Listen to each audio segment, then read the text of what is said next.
एक गीत मैंने इन दिनों पंजाबी में लिखा। जितने लोग यहां बैठे हैं, मैं बहुत छोटा हूं आप में से कई लोगों की आयु से। जितनी आपकी अनुभव की आयु है उतनी मेरी टोटल आयु नहीं है। लेकिन मैंने ये सीखा है कि किसी का जन्म महत्वपूर्ण नहीं होता, उसकी मृत्यु महत्वपूर्ण होती है।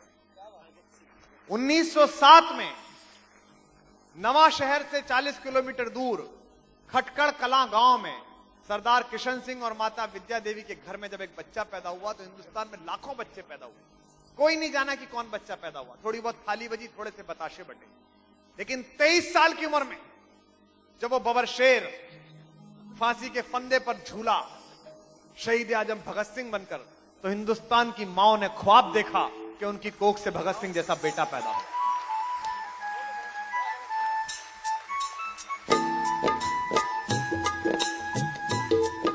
और हिंदुस्तान में गूंज हो गई उसके रंग की, उसके बसंती रंग की। मैंने एक गीत पंजाबी में लिखा है। मारवाड़ी बोलने वाले, मायाड़ भाषा बोलने वाले बेटे बेटियों को मैं एक गीत समर्पित इसलिए कर रहा हूं कि ये 23 तारीख है, ये 24 तारीख है जब कल वो आस बुझी थी।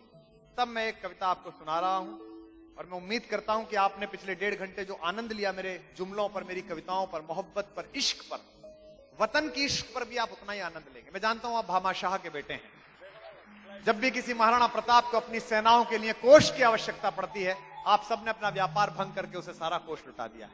तब मैं आपको एक सुनाता हूं। पानी कम है।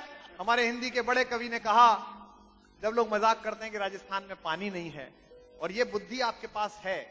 आपको सुनाता हूं जफर साहब। एक मारवाड़ी शेखावाटी से यहां आया कलकत्ते, एक सेठ के यहां नौकरी करने लगा। तो सेठ ने कहा, और आपके यहां भी अकाल आ गया, आपके यहां भी भूख आ गई? तो उसने कहा कि जो भूख आपके खानदान में 200 साल पहले आई थी वो मेरे आ गई, इसलिए मैं यहां। ये आपकी कहने का कि था बहुत पानी मगर तलवार पर सब चढ़ गया।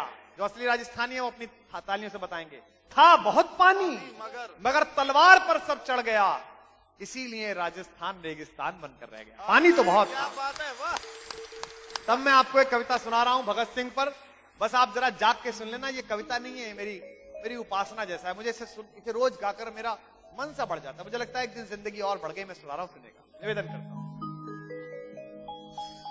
कि सरदार किशन दा पूत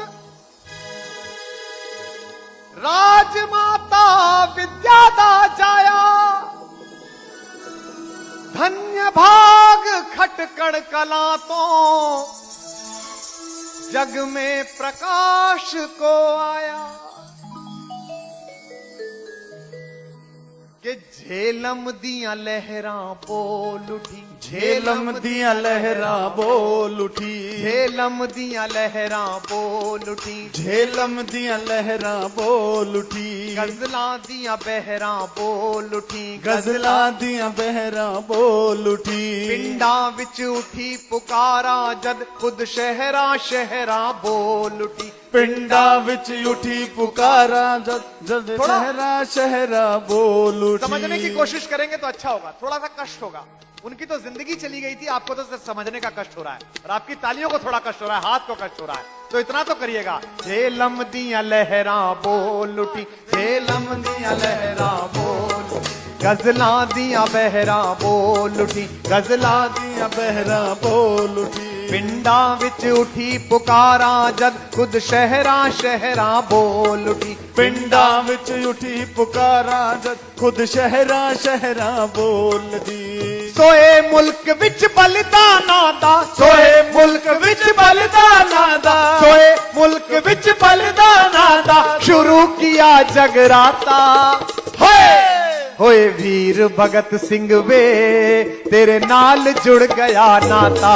होए वीर भगत सिंह वे तेरे नाल जुड़ गया नाता।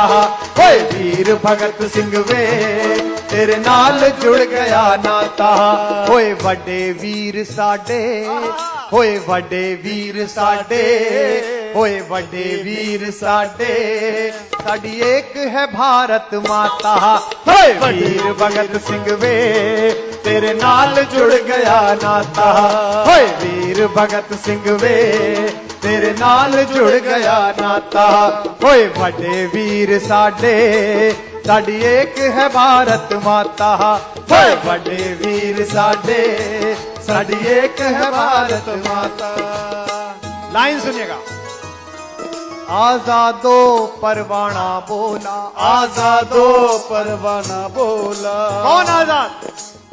चंद्रशेखर आजाद उनके दोस्त थे और वो पंडित जी कहते थे वो आजाद जिसने ये कहा था अंग्रेजों के कारखाने में अभी वो गोली नहीं बनी जो मुझे जिंदा गिरफ्तार कर सके।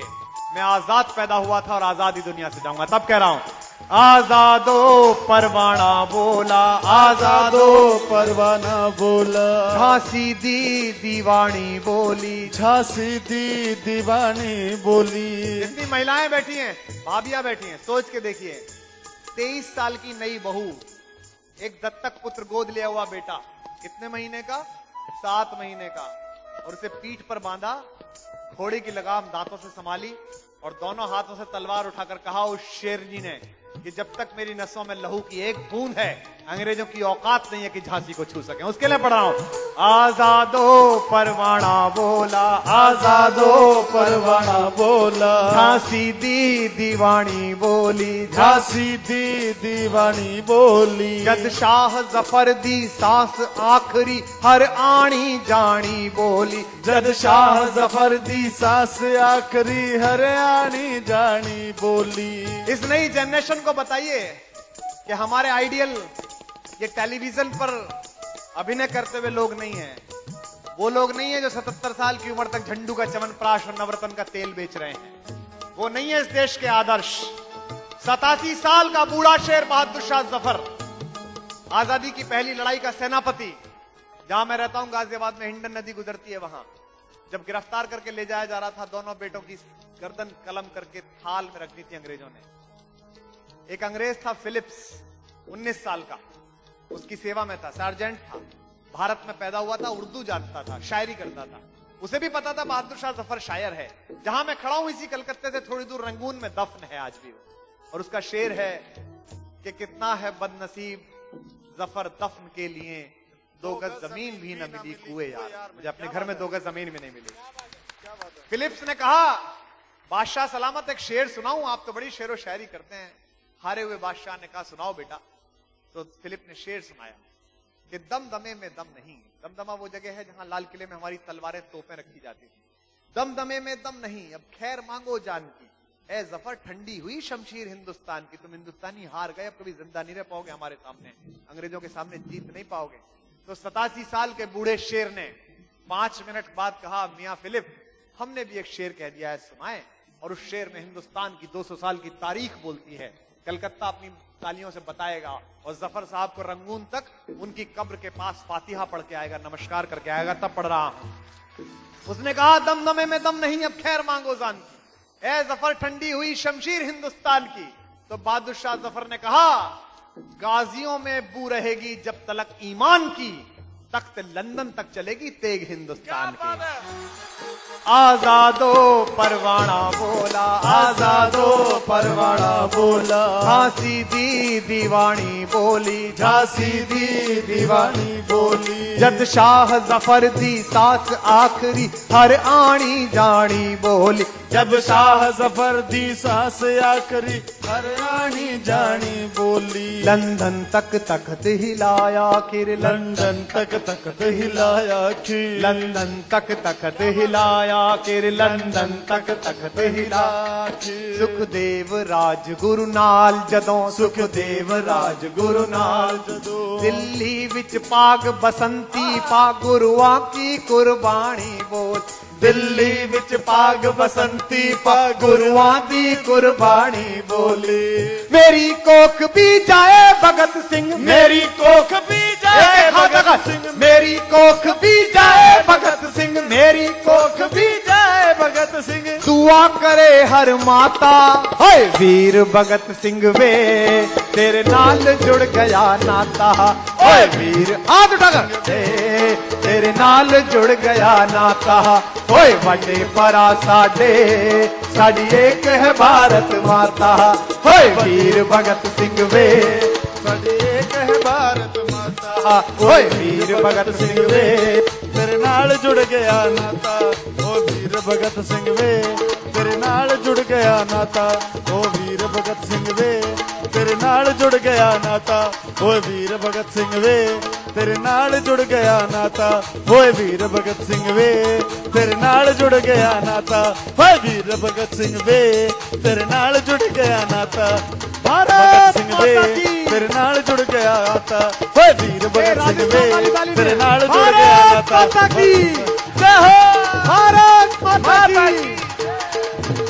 ओ मेरा रंग दे बसंती चोला मेरा रंग दे बसंती चोला मेरा रंग दे बसंती चोला मेरा रंग दे बसंती चोला मेरा रंग दे बसंती चोला मेरा रंग दे बसंती चोला मेरा रंग इस चोले को पहन शिवाजी खेले अपनी आन पे इस चोले को पहन शिवाजी खेले अपनी आन पे इसे पहन झांसी की रानी मिट गई अपनी शान पे इसे पहन झांसी की रानी मिट गई अपनी जान पे आज इसी को पहन के निकला पहन के निकला आज इसी को पहन के निकला हम मस्तों का टोला मेरा रंग दे बसंती चोला मेरा रंग दे बसंती चोला हो मेरा रंग दे मेरा रंग दे